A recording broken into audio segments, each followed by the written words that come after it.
Assalamualaikum warahmatullahi wabarakatuh.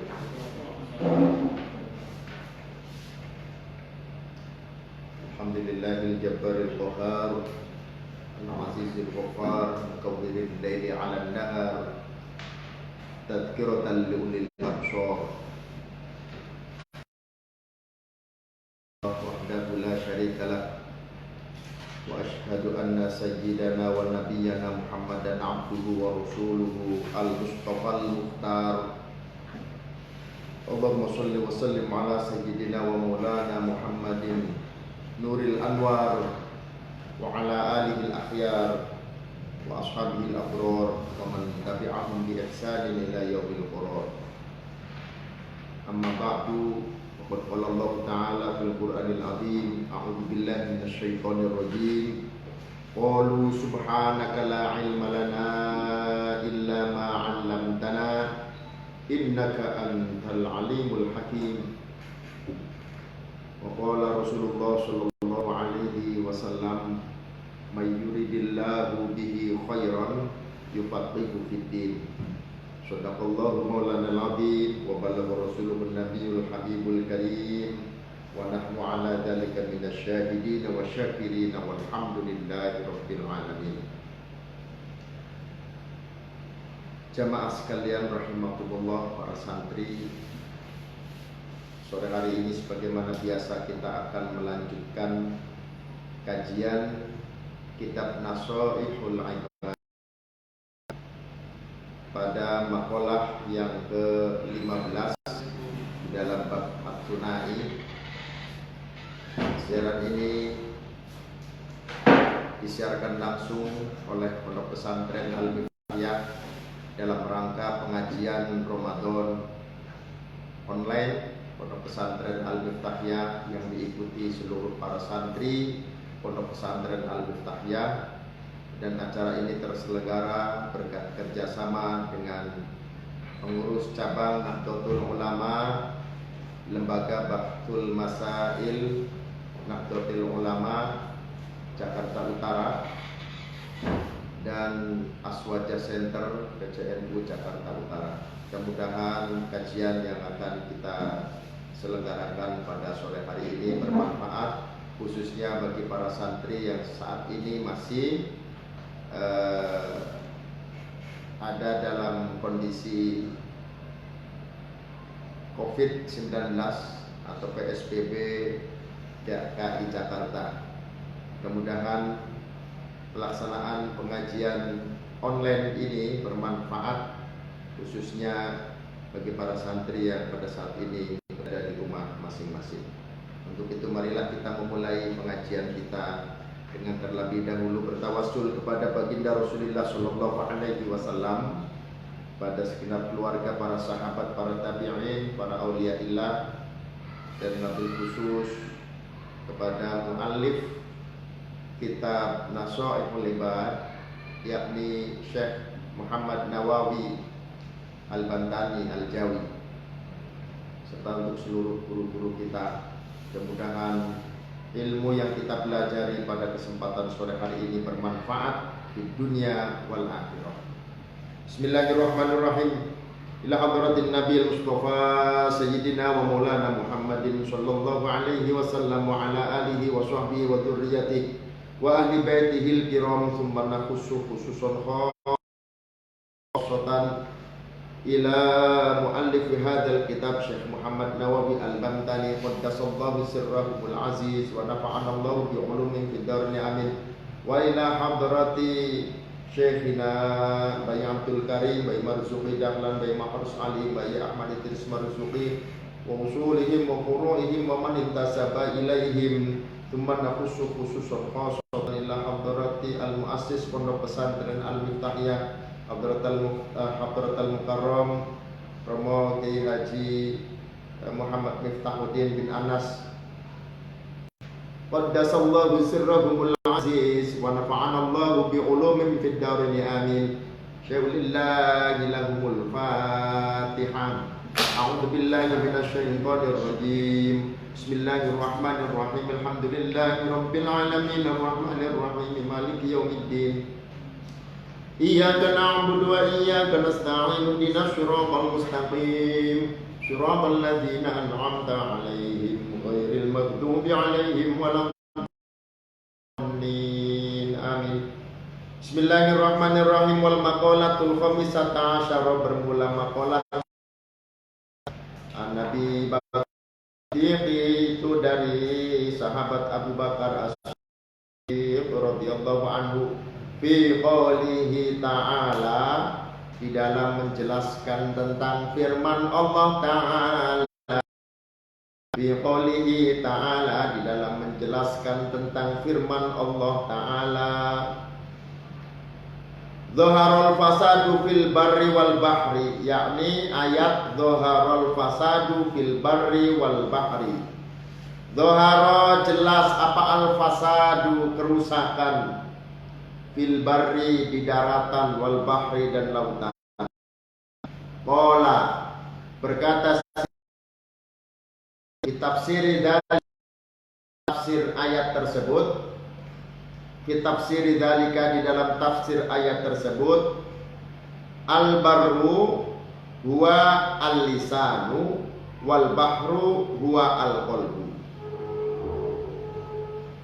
Al barru bermula daratan, huwa ya al barru al lisanu itu lisan. Jadi yang dimaksudkan daratan itu adalah lisan, lisannya manusia.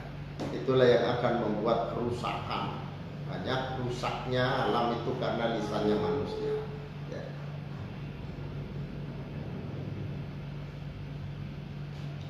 Al-bahru, dan bermula al-bahru lautan, wa ya al-bahru al-qalbu itu hati. Dan yang dimaksud dengan al-bahru ya, dhaharul fasad fil barri wal bahri, al-bahrinya itu siapa? Wa bermula al-bahru al-bahri, al-qalbu itu hati. Faida fasada, maka ketika rusak apa al-lisanu lisan, ketika lisan itu rusak, bisabbi dengan mencaci maki, masalan umpamanya, bisabbi dengan mencaci maki, masalan umpamanya,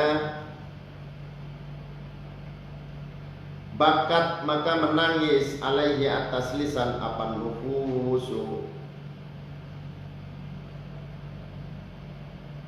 apa nufusu ay al adam, apa an nufusu beberapa jiwa manusia, beberapa jiwa manusia, ail asqasu artinya beberapa sosok, min bani adam dari bani adam, min bani adam dari bani adam. Wa idza fasadat, maka jika rusak apa al-qalbu hati.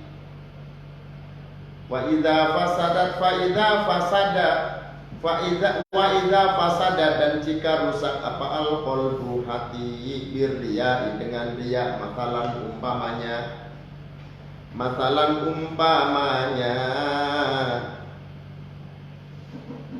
bakat maka menangis alaihi atas al-qalbu apa siapa al-malaikatu malaikat. Dikatakan di annal lisana, di dalam sesungguhnya lisan,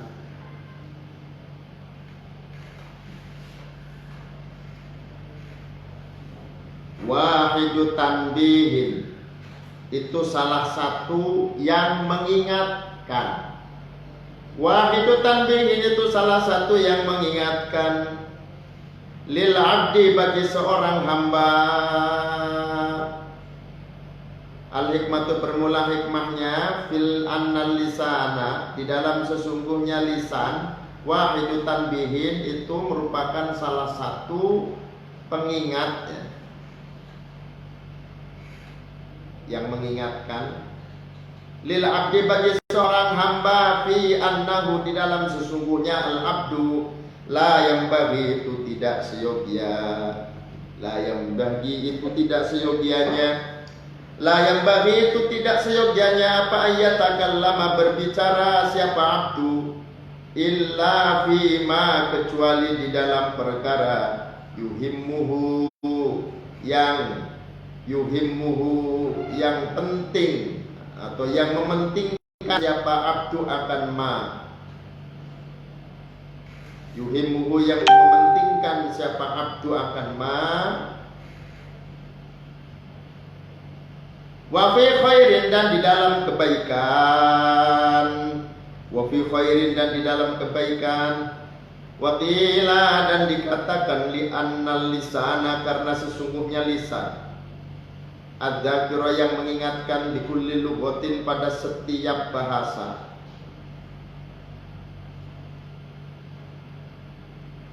Li anna lisana adzakira yang mengingatkan ya, di kulli lughatin dengan setiap bahasa. Karena ada apa zikruhu, karena ada apa zikruhu, zikirnya lisan.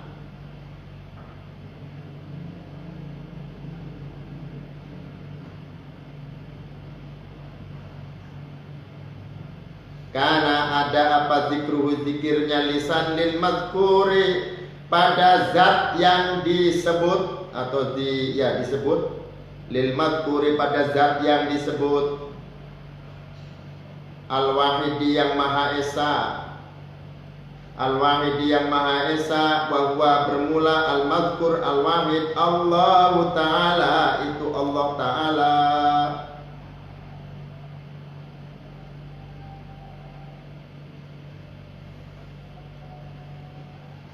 Wa kadzalika dan itu sebagaimana lisan al-qalbu bermula hati bi khilafi nahwil aini, berbeda dengan sebangsa mata, wal uzuni dan telinga. Wa innahu maka sesungguhnya nahwul aini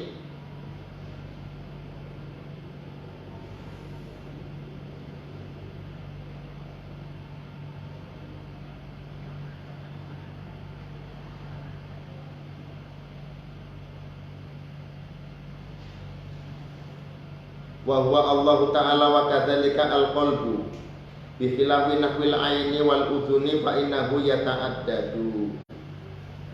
Gini.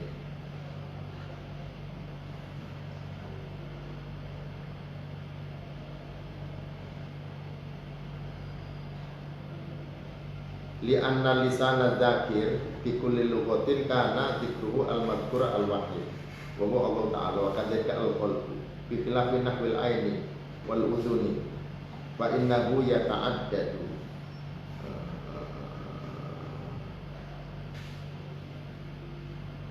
Fa innahu maka sesungguhnya nahwul ain yata'addadu itu berbilangan. Apa nahwul ain?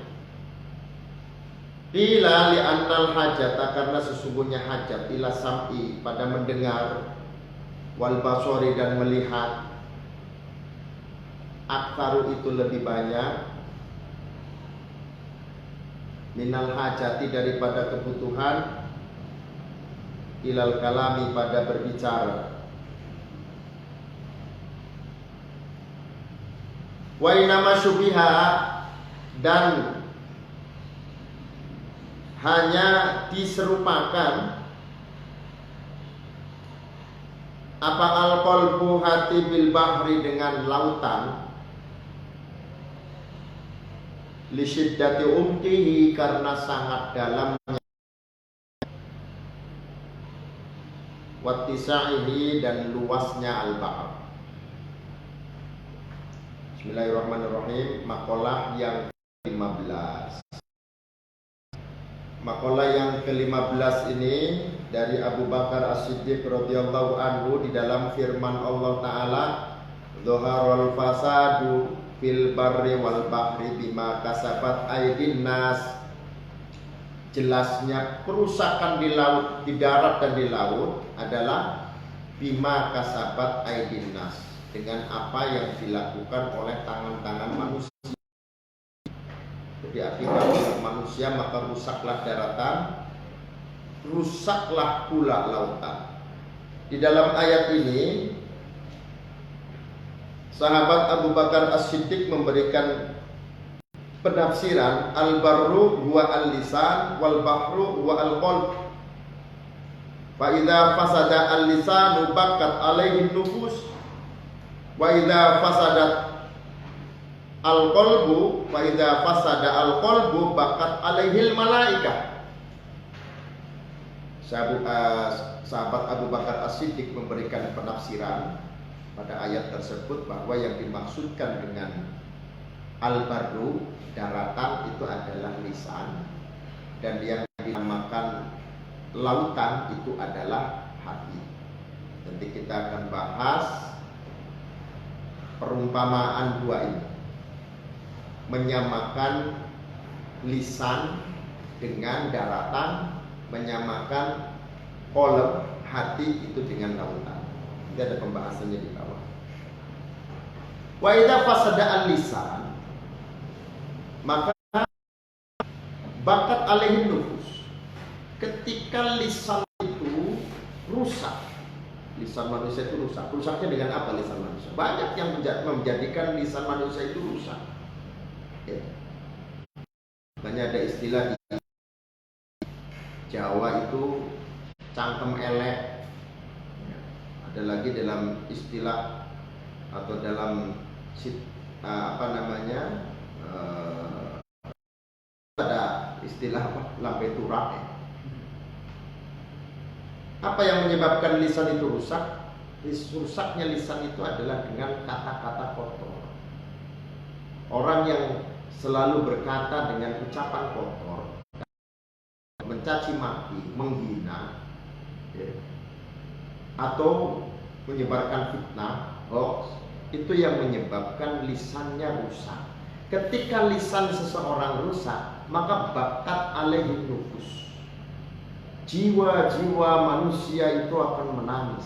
Artinya apa? Orang yang tersakiti dengan lisannya itu akan melelehkan air matanya karena tersakiti. Kemudian ketika rusak hatinya, wa idza fasada al-qalbu bakat alaihil malaika. Nah, lebih dalam lagi, ketika yang rusak itu bukan lisan tapi hati seseorang, maka yang menangis bukan orang lain, bukan manusia, bukan sosoknya manusia, bukan Bani Adam. Yang menangis adalah para malaikat-malaikat Allah. Ya, sedih malaikat melihat manusia yang hatinya rusak. Ya, sedih. Bila dikatakan al-hikmatu fi anna lisan wahidul tanbihin lil abdi fi annahu la yambaghi ayatakallama illa fi ma yuhimmuhu wa fi khairin. Dikatakan faidah atau hikmah daripada bahwa lisan itu, ya, disebutkan di dalam hal ini fi anna lisan wahidut tanbihin lil abdi. Bahwa lisan itu adalah salah satu di antara pengingatnya seorang hamba. Ya. Di dalam hal apa? Fi annahu la yanbaghi ayatakallama illa fi ma yuhibbu.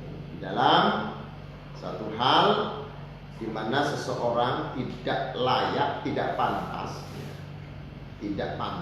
layak bagi, tidak pantas berbicara kecuali bicara dengan sesuatu yang penting untuk dia bicarakan, dan di dalam hal yang baik-baik, ucapannya itulah lisan yang digambarkan oleh Sayyidina Abu Bakar sebagai daratan. Ya. Sasarannya adalah bahwa lisan itu dijadikan salah satu sebagai tanbih, pengingat yang memberi peringatan kepada orang lain. Nah, itu lisan. Kemudian bi khilafin nahfil ain wal udhun fa innahu li'anna lisan adzakir bi kulli lughatin kana dzikruhu lil madhkur al wahid. Karena lisan itu dengan berbagai macam bahasa. Ya, berbagai macam bahasa. Jawa, Sunda, Batak, Ambon, Betawi, ya. Berbahasa, bahasa Inggris, bahasa Arab. bahasa Prancis, dengan lughat manapun, maka ketika lisan itu digunakan untuk menyebut, untuk berzikir, lisan itu hanya terfokus kepada satu titik, yaitu zikir mengingat kepada Allah Subhanahu wa taala, ya. Karena zikruhu lil madhkur al-wahid wa huwa Allah. Maka zikirnya hanya yang disebutkan hanya satu, yaitu Allah Subhanahu wa taala. Begitu juga dengan hati. Ya, hati juga demikian. Ketika digunakan untuk mengingat, maka yang diingat adalah Allah. Dalam zikirnya, hati itu fungsinya adalah untuk mengingat Allah Subhanahu wa taala. Fungsi mata, telinga, ada. Jadi yang ditangkap oleh mata, yang ditangkap oleh telinga itu banyak sekali, banyak sekali. Nah, sehingga di sini difokuskan kepada dua panca indera, yaitu lisan dan bagian dalamnya atau softwarenya adalah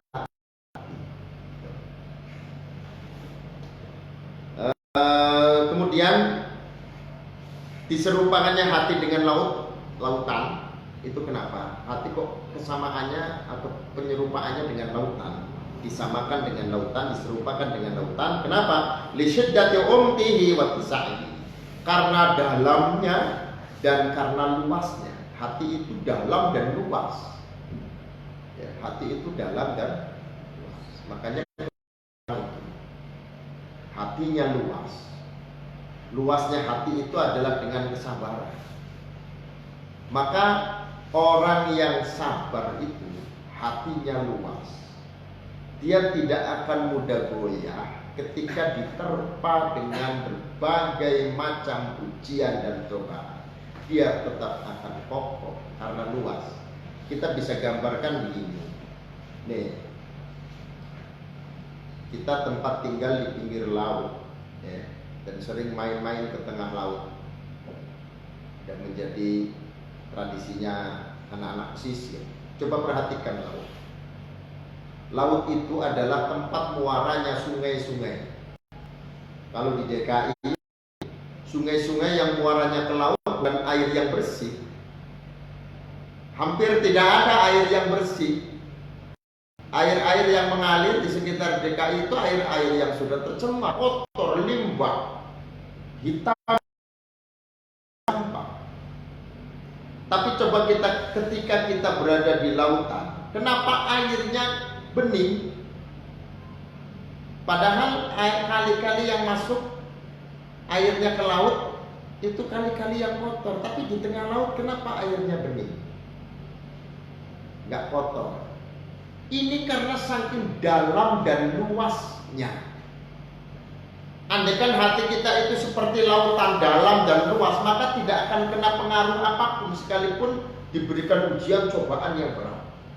Ya, nggak ada efeknya, tetap akan seperti dalamnya lautan itu, tidak terpengaruh dengan situasi, dengan kondisi di mana dia harus menghadapi berbagai macam ujian dan cobaan dari Allah Subhanahu wa taala.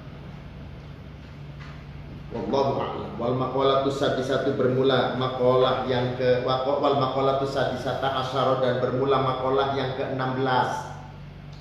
Bila itu dikatakan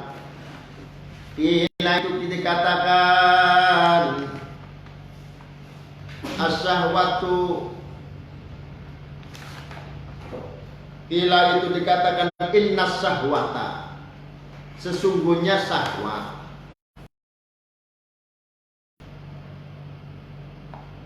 Inna syahwata, sesungguhnya kesenangan, tusiru, itu menjadikan apa syahwat, al-muluka, akan raja, abidan, menjadi hamba. Abidan akan menjadi hamba. Jadi sesungguhnya syahwat itu akan menjadikan seorang raja menjadi hamba.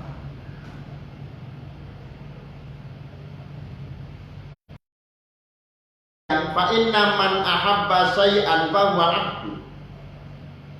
Fa innaman, karena sesungguhnya seseorang ahabba yang mencintai siapa man asyai'an akan sesuatu, bahwa maka bermula man abduhu itu hambanya.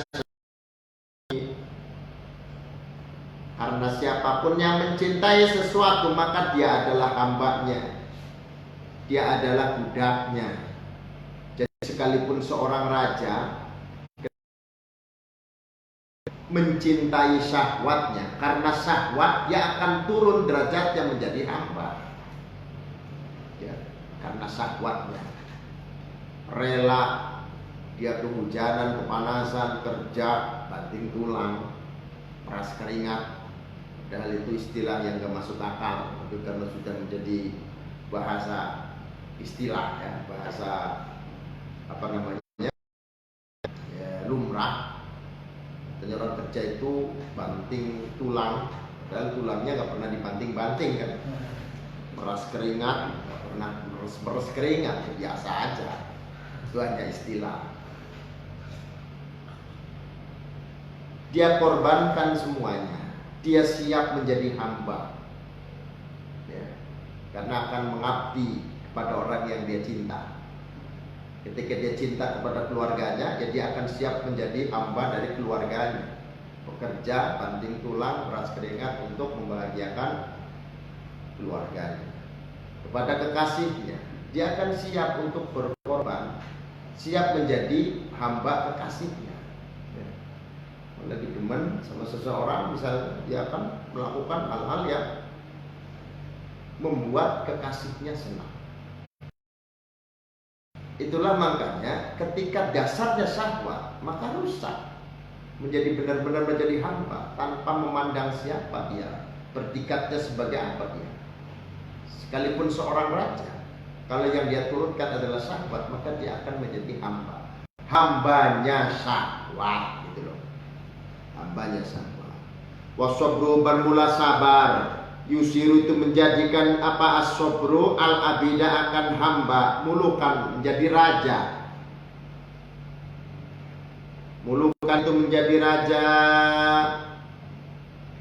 mulukan itu menjadi raja. Sabar itu menjadikan seorang hamba menjadi raja. Li'annal abda, karena sesungguhnya hamba ya bisobrihi, dengan sobarnya hamba atau abad, bisobrihi dengan kesabarannya abad, yanalu, itu memperoleh siapa abad, makan sesuatu yuridu, yang menghendaki siapa abad akan ma. Karena apa? Seorang hamba menjadi raja karena kesabarannya. Karena hamba yang sabar itu akan memperoleh apa yang dia harapkan. Orang yang sabar, ya dialah yang akan mendapatkan apa yang dia inginkan. Maka akan seperti raja, keinginannya. Ala taro ila kisoti Sayyidina Al-Karim Ibnil Karim Yusuf. Ala taro, apakah tidak melihat atau tidak ngerti siapa engkau?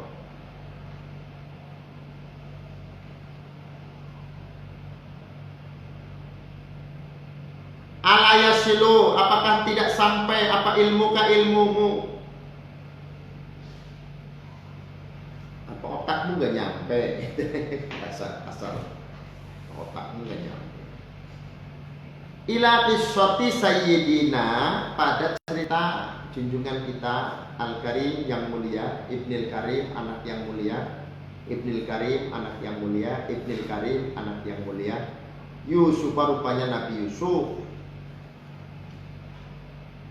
Yusuf, rupanya Nabi Yusuf, As-Siddiqi, yang sangat jujur, Ibnu Yaquba, yang menjadi putranya Nabi Yakub, As-Soburi, yang sangat sabar,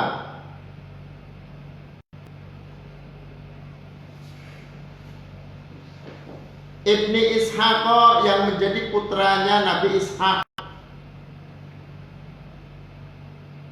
Al-Halimi, yang bijaksana, Ibni Ibrahim, yang menjadi putranya Nabi Ibrahim, Al-Khalili, yang menjadi kekasih Allah. Al-Khalil yang menjadi kekasih Allah, Al-Awwahi yang banyak taubatnya, Al-Awwahi yang banyak taubatnya, alaihimussalam, alaihim atas Nabi Yusuf, Yakub, Ishak, Ibrahim. Assalamu bermula keselamatan. Wa Zulaikha dan Siti Zulaikha, wa Zulaikha dan Zulaikha. Fa innaha, maka sesungguhnya Zulaikha, ahabbat itu mencintai siapa Zulaikha? Ahabbat itu mencintai siapa Zulaikha?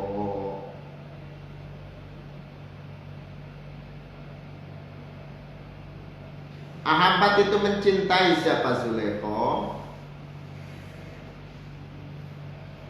Yusuf, akan Nabi Yusuf,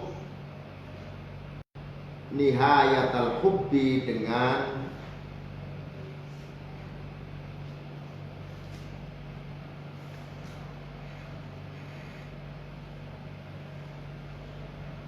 sangatnya mencintai.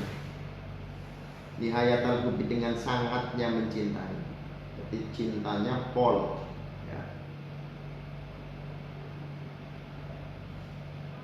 Wahwa bermula Nabi Yusuf, yasbiru itu sabar. Yasbiru itu sabar siapa Yusuf, ala makriha, atas tipu dayanya Zulaikha. Ala makriha, atas tipu dayanya Zulaikha.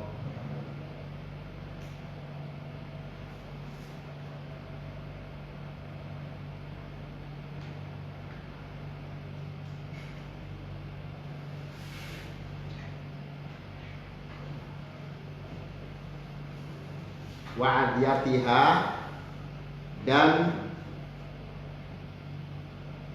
menyakitkannya Zulaikha.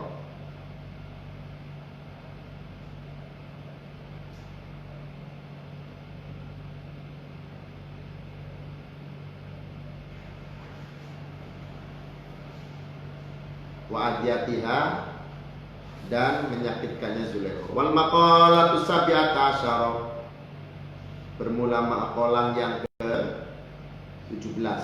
Jadi yang ke-16 itu tadi contohnya seorang hamba yang sabar itu akan menjadi raja, adalah ceritanya Nabi Yusuf. Nabi Yusuf itu bagaimana Siti Zulaikha itu sangat cinta kepada Nabi Yusuf sampai membuat makar, membuat rekadaya supaya dia bisa menikah dengan Nabi Yusuf. Sampai kemudian Nabi Yusuf disakiti dengan keputusan pengadilan yang kemudian dijalani oleh Nabi Yusuf, harus dipenjara. Sabar Nabi Yusuf, sabar. Begitu dilakukannya secara sabar, akhirnya apa? Betul, Allah Subhanahu wa ta'ala dengan kesabarannya Nabi Yusuf itu merubah keadaan. Yang tadinya menjadi hamba, langsung Allah jadikan sebagai raja di Mesir. Bahkan Siti Zulaikha itu sangat cintanya, akhirnya menjadi istrinya Nabi Yusuf. Ya, jadi istrinya Nabi Yusuf. Tapi ketika menikah dengan Nabi Yusuf, Siti Zulaikha sudah tidak lagi berhasrat dengan Nabi Yusuf karena lebih mencintai Allah Subhanahu wa ta'ala. Jadi itu namanya awal maqalah sabi'ata asyara, bermula maqalah yang ke-17. Qila itu dikatakan tuba. Tuba ay al khairu al katsir. Tuba, berbahagialah. Tuba, berbahagialah, ay al khairu al katsir, artinya bermula kebaikan yang banyak. Liman itu bagi seseorang, karena yang ada apa akluhu, akalnya, man amiron itu menjadi pemimpin. Amiron itu menjadi pemimpin. Bahagialah orang yang akalnya menjadi pimpinannya. Biayu tada, gambarnya biayu tada, dengan diikutinya amir.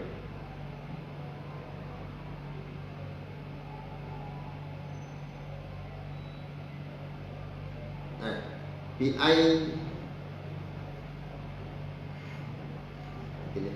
bi'ayyak tadiya bimuradi aklihi al-kamil. Bi'ayyak tadiya, gambarnya bi'ayyak tadiya dengan mengikutinya man bimuradi aklihi, dengan kehendak akalnya man al-kamil yang sempurna. Jadi akal itu dijadikan sebagai pimpinan hidupnya. Artinya dia mengikuti apa yang dikehendaki oleh akalnya yang sempurna, tidak mengikuti nafsunya, tetapi yang dia ikuti adalah akalnya.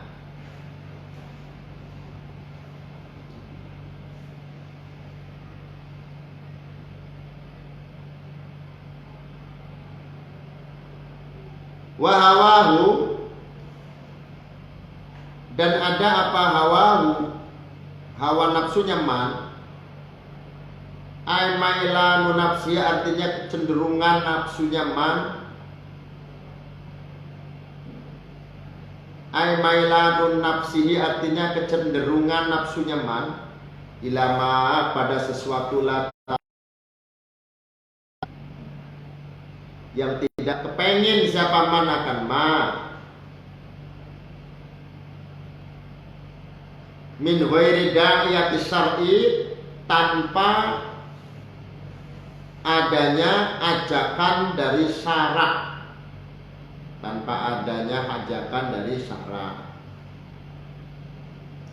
Jadi itu asiron, tawanan. Jadi itu asiron, tawanan. Ay mamnu'an, artinya yang tercegah. Min dzalika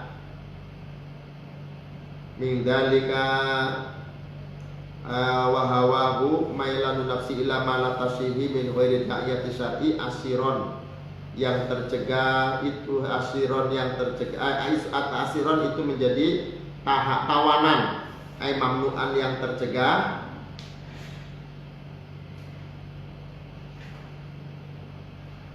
Min dzalika, daripada hawahu itu, min dzalika, daripada hawahu.